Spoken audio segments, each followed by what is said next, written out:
पिछली कक्षा में अंतिम बिंदु जो हम लोग डिस्कस कर रहे थे वो था एजेज, यानी कि हम लोगों ने देखा अलग अलग एज, अलग अलग काल, और जिसकी शुरुआत स्टोन एज से होती है। फिर हम लोगों ने कॉपर एज की बात की, ब्रॉन्ज एज की बात हुई, आयरन एज की बात हुई। अब इस कक्षा के माध्यम से हम लोग इस अध्याय को यहीं से आगे बढ़ाएंगे और बात करेंगे अगले एज की, यानी कि स्टील एज की अब बात होगी। लिखा हुआ है even iron age has been replaced by the steel age in modern time. जो ब्रॉन्ज एज को रिप्लेस किया गया था आयरन एज से, यानी कि ब्रॉन्ज एज गया तो आयरन एज आया, उसी तरीके से आयरन एज गया तो अब स्टील एज आ गया। अब हम लोग आगे बढ़ते हैं। लिखा हुआ है the search for precious mineral took man even to the remotest part of the earth. Precious यानी कि जो महंगे या फिर जिसका वैल्यू, आर्थिक वैल्यू ज्यादा है, आर्थिक महत्व ज्यादा है, जो ज्यादा लाभ आर्थिक रूप से पहुंचा सकता है, जो महंगे मिनरल हैं, जो महंगे खनिज हैं, इसके लिए इंसान जो है एकदम दूर दराज वाले एरिया में भी जाने से नहीं हिचकता है, या फिर कहें तो जा रहा है, ताकि उसको प्रीसियस यानी कि ज्यादा महंगे, ज्यादा वैल्यूएबल, जो आर्थिक रूप से, इकोनॉमिक रूप से जो ज्यादा वैल्यूएबल मिनरल है वो उसको मिल सके। यानी कि वैल्यूएबल मिनरल और प्रीसियस मिनरल, प्रीसियस खनिज को पाने की चाहत जो है इंसान को रिमोटेस्ट एरिया तक ले जा रहा है, यानी कि वैसे वैसे एरिया तक लोग पहुंच जा रहे हैं जहां पर कोई नहीं जा रहा है, या फिर कहें तो अपने आर्थिक लाभ को देखते हुए लोग जो है कहीं पर भी पहुंच जा रहे हैं। What charmed him most the perhaps their luster। जो सबसे ज्यादा जो यहाँ पर लोगों को जो उत्साहित कर रहा है, जो प्रोत्साहित कर रहा है रिमोटेस्ट पार्ट तक जाने के लिए, वैसे वैसे जगह पर जाने के लिए जहां पर जंगली जानवर और अलग अलग चीजें, जहां पर बहुत सारे डर हैं, वहां तक भी अगर लोग जा रहे हैं तो उसके पीछे सबसे बड़ा प्रोत्साहन जो है वो ये है कि ये जो मिनरल है वो प्रीसियस है, ये जो मिनरल है वो बहुत ज्यादा वैल्यूएबल है, अगर ये मिल जाएंगे तो उनकी गरीबी रातों रात दूर हो जाएगी। ड्यूरिंग द लास्ट 200 ईयर और सो, अगर हम लोग बात करें पिछले 200 सालों की और इसी समय इसी के आसपास की, great progress had been made in the discovery, extraction and utilisation of mineral resources. तो हम लोग देखते हैं और देख सकते हैं कि मिनरल रिसोर्सेज के यूटिलाइजेशन में बहुत सारे, उसके डिस्कवरी में और उसके एक्सट्रैक्शन में बहुत सारे विकास हुए हैं, बहुत सारा जो है प्रोग्रेस हुआ है पिछले 200 सालों के आसपास की बात करें तो। यानी कि पिछले 200 सालों के आसपास की बात करें तो जो मिनरल रिसोर्स है, जो खनिज संसाधन है, इसके डिस्कवरी, इसके खोज में, इसके एक्सट्रैक्शन, इसको निकालने में और इसके यूटिलाइजेशन, इसके प्रयोग में बहुत सारे विकास हुए हैं, बहुत सारा प्रोग्रेस हुआ है, बहुत सारा उत्थान हुआ है, बहुत सारी चीजें आगे बढ़ी है सकारात्मक रूप से। अब हम लोग आते हैं पृष्ठ संख्या 23 पर और बात करेंगे क्लासिफिकेशन ऑफ मिनरल्स की, यानी कि मिनरल कितने प्रकार के होते हैं। Generally mineral are classified into 2 category. अगर मुख्यतः देखें, सामान्यतः देखें तो जो मिनरल है, जो खनिज है, वो 2 कैटेगरी में, 2 श्रेणी में इसको हम लोग श्रेणी वाइज या फिर कहें तो क्रमानुसार कर सकते हैं, या फिर बांट सकते हैं, कैटेगराइज कर सकते हैं। एक मेटेलिक मिनरल और एक नॉन मेटेलिक मिनरल, यानी कि एक मेटेलिक मिनरल होता है और एक नॉन मेटेलिक मिनरल होता है, और यही 2 प्रकार के मिनरल होते हैं, यही 2 प्रकार के खनिज होते हैं। अब हम लोग पहले बात करेंगे मेटेलिक मिनरल की। अब बात होगी मेटेलिक मिनरल की, तो लिखा हुआ है मेटेलिक मिनरल के बारे में, they are those which metal such as, यहां पर लिखा हुआ है they are those from which metal such as iron, copper, silver, gold are derived. Metallic mineral वो मिनरल होते हैं जिससे मेटल यानी कि आयरन, कॉपर, सिल्वर और गोल्ड जैसे जो मेटल हैं वो निकाले जाते हैं, उसको एक्सट्रैक्ट किया जाता है, उसको निकाला जाता है। तो वैसे मेटल, वैसा मिनरल जिससे आयरन, कॉपर, सिल्वर, गोल्ड जैसे मेटल को डिराइव किया जाता है, निकाला जाता है, तो इस प्रकार के जो मिनरल होते हैं, इस प्रकार जो खनिज होते हैं वो मेटेलिक खनिज यानी कि मेटेलिक मिनरल कहलाते हैं। These metal are strong good conductor of heat and electricity and ductile. ये जो मेटल है, जो आयरन की बात की जा रही है, कॉपर, सिल्वर, गोल्ड की बात की जा रही है, ये मजबूत होते हैं, ये बिजली के प्रवाह के लिए अच्छे होते हैं, यानी कि इनसे बिजली का प्रवाह जो है वो होता है, बिजली की प्रवाह इन सारे चीजों से की जाती है। तो ये सब जो है वैसे मिनरल हैं जो इन सारे गुणों से पूर्ण है। यहां पर लिखा हुआ है डक्टाइल का मतलब क्या होता है, तो ductile means that they can be pressed और drawn in any shape without heat. यानी कि डक्टाइल का मतलब होता है बिना गर्म किए इन सारे पदार्थों को हम लोग अलग अलग रूप दे सकते हैं, अलग अलग ढांचे में इसको बदल सकते हैं। They are mostly found in nature as ore.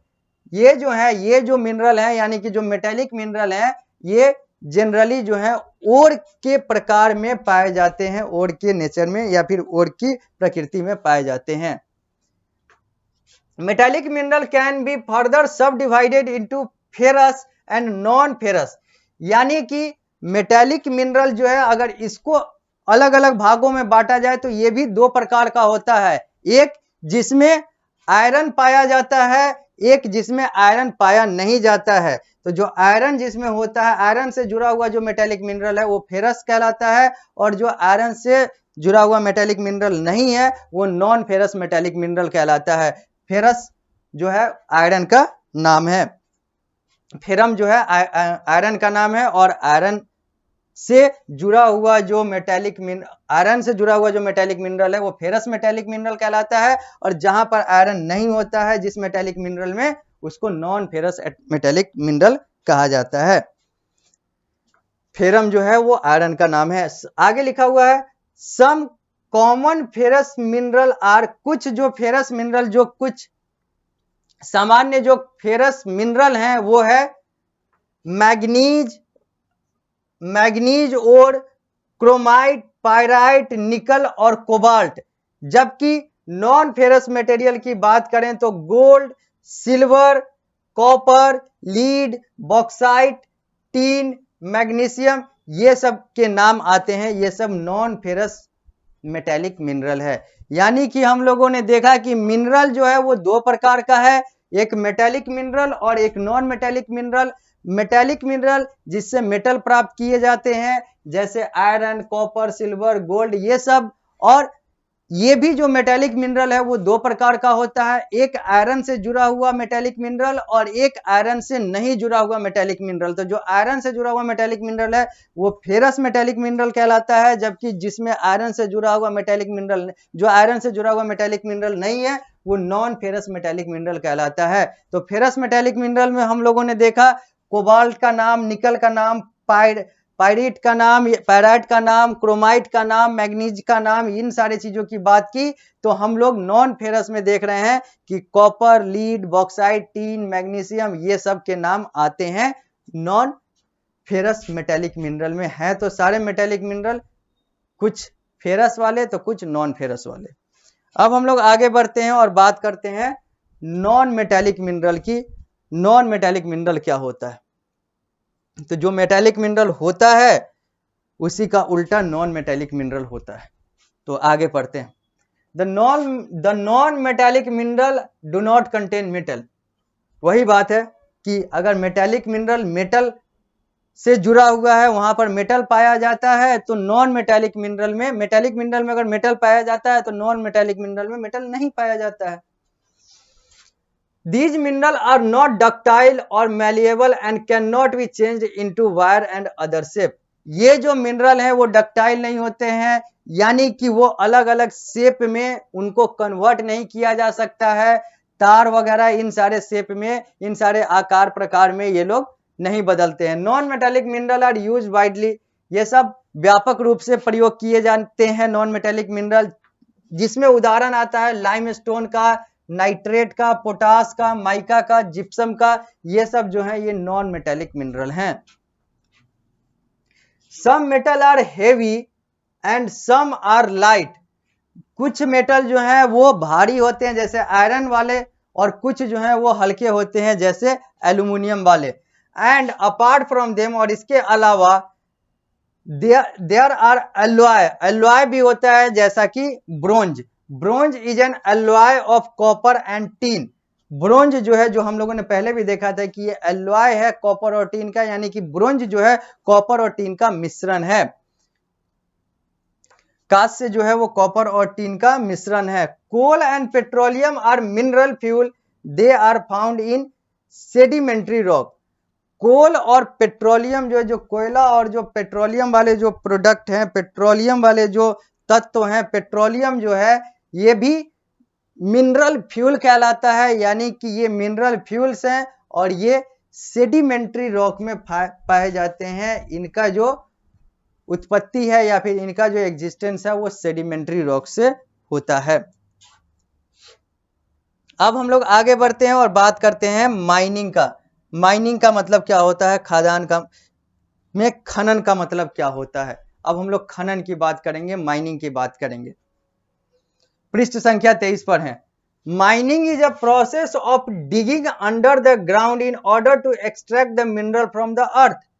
Mining यानी कि खनन का मतलब यह है कि यह एक ऐसा प्रक्रिया है जहां पर धरती के अंदर हम लोग खोदते हैं, खनन करते हैं, ताकि वहां से मिनरल को निकाला जा सके, खनिज को निकाला जा सके। यानी कि खनिज को निकालने के लिए, धरती के अंदर से खनिज को निकालने के लिए जो प्रक्रिया होती है उसी को हिंदी में खनन, अंग्रेजी में माइनिंग कहते हैं। The method used for extracting the mineral depend upon the depth at which they are located. अब किस प्रकार से, किस तरीके से, किस मेथड से, किस तकनीक से मिनरल को एक्सट्रैक्ट किया जाएगा, यह इस पर निर्भर करता है कि मिनरल कितना अंदर है धरती के। पृष्ठ संख्या 23 पर ही है हम लोग।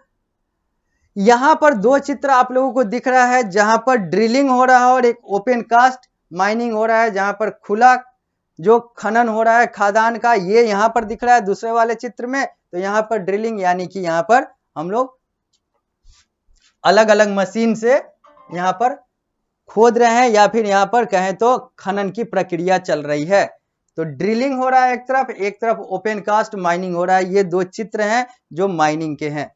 अब हम लोग आते हैं टाइप्स ऑफ माइनिंग, यानी कि सेवरल टाइप्स ऑफ माइनिंग की बात करते हैं। अलग अलग प्रकार खनन के, यानी कि खनन के अलग अलग प्रकार की अब बात की जाएगी। सेवरल टाइप्स ऑफ माइनिंग, पहला है ओपन कास्ट माइनिंग, दूसरा है सॉफ्ट माइनिंग या फिर सॉफ्ट सिंकिंग, तीसरा है ड्रिलिंग। ऐसे करके हम लोग अलग अलग तरीके के माइनिंग की बात करेंगे। पहले आते हैं ओपन कास्ट माइनिंग में। ओपन कास्ट माइनिंग यहां पर इस चित्र में दिख रहा है, खुला खादान खनन की बात यहां पर हो रही है, इसको हम लोग खुला खादान खनन कहते हैं ओपन कास्ट माइनिंग को। ये वाला जो चित्र है ये ओपन कास्ट माइनिंग का है। अब ओपन कास्ट माइनिंग की बात करते हैं। लिखा हुआ है ओपन कास्ट माइनिंग के बारे में, it is method of extracting rock और mineral from the earth by their removal from an open pit और बोरो। यह एक ऐसा प्रक्रिया है जहां पर रॉक और मिनरल को हम लोग एक्सट्रैक्ट करते हैं धरती पर से, यानी कि अर्थ पर से। जब खनिज को या फिर चट्टान, इन सारे चीजों से जुड़े हुए चीजों का जब एक्सट्रैक्शन होता है और वो जो है वो ओपन पिट यानी कि खुले में होता है, तो इसको हम लोग ओपन कास्ट माइनिंग कहते हैं, खुला खादान खनन कहते हैं। यानी कि यहाँ पर मिनरल का एक्सट्रैक्शन जो हो रहा है वो खुले एरिया में हो रहा है, खुले में हो रहा है। तो ऐसे प्रक्रिया, ऐसे खनन के प्रक्रिया, ऐसे माइनिंग के प्रोसेस, ऐसे प्रोसेस ऑफ माइनिंग को ओपन कास्ट माइनिंग कहा जाता है। Open pit mines are used when deposit of commercially used mineral और rock are found at shallow depth, that is where the overburdened surface material covering the valuable deposit is relatively thin or the material of interest structurally unsuitable for tunneling as would in the case of sand, cinder and gravel। यहां पर क्या कहा जा रहा है कि ये जो प्रकार है, यानी कि ये जो ओपन कास्ट माइनिंग है, ये कहां पर किया जाता है? तो ये वहां पर किया जाता है, वैसे जगहों पर किया जाता है जहां पर हम लोगों को लगता है कि ये जो खनिज है बहुत आसानी से धरती के सरफेस के कुछ ही थिन लेयर के अंदर हमें अगर खनिज मिल जाने की संभावना दिखती है तो हम लोग यानी कि जो माइनिंग करते हैं वो ओपन कास्ट यानी कि खुला खादान खनन करते हैं, जहां पर उनको लगता है कि कुछ लेयर के बाद ही हमें खनिज मिल जाएगा। तो वहां पर वो जो होता है प्रोसेस जो होता है ओपन कास्ट माइनिंग का किया जाता है, या फिर कहें तो वैसे जगह पर ओपन कास्ट माइनिंग होता है जहां पर हम लोग खाद यानी कि खनने, ये जो खादान जो ड्रिलिंग है, ये सारी चीज जो है ज्यादा गहराई में नहीं जा सकते हैं, क्योंकि वहां पर अलग अलग जो भौगोलिक जो कारण है, भौतिक जो कारण है, वो सारी चीजें जो है सपोर्ट नहीं करती है। तो वहां पर भी ओपन कास्ट माइनिंग या फिर ओपन पिट माइनिंग की बात होती है, खुला खादान खनन की बात होती है। शाफ्ट माइनिंग और शाफ्ट सिंकिंग की बात करते हैं। अब लिखा हुआ है शाफ्ट का मतलब, शाफ्ट माइनिंग का मतलब it refers to the method of excavating a vertical or near vertical tunnel from the top down where there is initially no access to the bottom। अब यहां पर क्या कहा जा रहा है? शाफ्ट माइनिंग या फिर शाफ्ट जो सिंकिंग है, यहां पर कहा जा रहा है कि यह एक ऐसा मेथड है जहां पर माइनिंग की प्रक्रिया यानी कि खनन की प्रक्रिया की जाती है। एक किस तरीके से की जाती है? तो वर्टिकल और नियर वर्टिकल टनल, यानी कि जब हम लोग सीधे सीधे, वर्टिकल का मतलब होता है ऊपर से नीचे, हॉरिजॉन्टल का मतलब होता है दाएं से बाएं, यानी कि जब सीधा सीधा नीचे यानी कि एक सिधाई में जब अगर नीचे की तरफ जाकर टॉप टू डाउन अगर जाना होता है और फिर वहां से हम लोग को लगता है कि हाँ वहां से अगर माइनिंग हो जाएगा, अगर वहां से खनन हो जाएगा और वहां से जो खनिज है वो मिल जाएगा, तो इस प्रक्रिया को या फिर इस तरीके के खनिज के खनन के प्रक्रिया को शाफ्ट माइनिंग या शाफ्ट सिंकिंग कहते हैं, जहां पर डायरेक्ट यानी कि वर्टिकली जो है वो माइनिंग की जाती है। वर्टिकली जो है ऊपर से नीचे टॉप टू बॉटम वाले तरीके से यहाँ पर खनन किया जाता है और लगता है कि यहाँ पर अगर ऐसे करने से हमें खनिज मिल जाएगा, तो इस प्रक्रिया का प्रयोग किया जाता है जिसको शाफ्ट माइनिंग कहते हैं या फिर शाफ्ट सिंकिंग कहते हैं। आगे तीसरा ड्रिलिंग। पहले हम लोगों ने देखा ओपन कास्ट जहां पर खुले में, शाफ्ट माइनिंग यानी कि टॉप टू बॉटम वर्टिकली। अब हम लोग आते हैं ड्रिलिंग में। ड्रिलिंग किस तरीके का माइनिंग होता है? तो drilling is a process under which deep well are bored to take the mineral out. Drilling का मतलब होता है एक ऐसा खनन का प्रक्रिया, एक ऐसा खनन का प्रोसेस जहां पर गहरे कुएं ये सब चीज बनाए जाते हैं, खोदे जाते हैं ताकि खनिज को निकाला जा सके।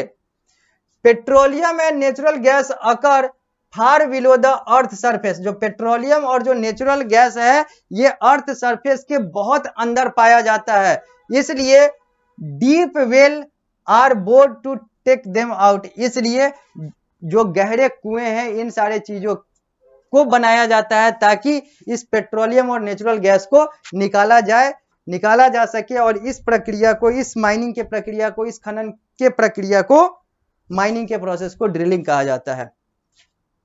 चौथा है क्वारीइंग। तो क्वारीइंग का मतलब क्या है? Mineral that lie near the surface are simply dug out by the process known as quarrying. यानी कि वैसा मिनरल, वैसा खनिज जो सिंपली जो है वो अर्थ के सरफेस के पास ही है, जिसको आसानी से निकाला जा सकता है, इसको यह प्रक्रिया से निकाला जाता है जिसको हम लोग क्वारीइंग कहते हैं। तो यानी कि हम लोगों ने देखा कि जो माइनिंग के जो टाइप्स है, माइनिंग के जो अलग अलग प्रकार हैं, उसमें ओपन कास्ट माइनिंग आता है, तो शाफ्ट माइनिंग आता है, तो ड्रिलिंग आता है, तो क्वारीइंग आता है। ओपन कास्ट में खुले में करते हैं, तो शाफ्ट माइनिंग में वर्टिकली यानी कि टॉप टू बॉटम वाला प्रक्रिया होता है। ड्रिलिंग में हम लोग कुआं खोदकर जो माइनिंग है वो करते हैं, खनिज को निकालते हैं, जैसे पेट्रोलियम और नेचुरल गैस वाले केस में होता है। तो क्वारीइंग में हम लोग आसानी से मिनरल को अर्थ सरफेस के पास जो पाया जाता है उसको आसानी से निकाल लेते हैं। अब हम लोग रुकते हैं इस कक्षा में, इस अध्याय को यहीं पर रोकते हैं। मिलते हैं अगली कक्षा में, तो इस अध्याय को यहीं से यानी कि condition essential for mining of mineral वाले बिंदु से आगे बढ़ाएंगे, वहीं से अगली कक्षा की शुरुआत होगी।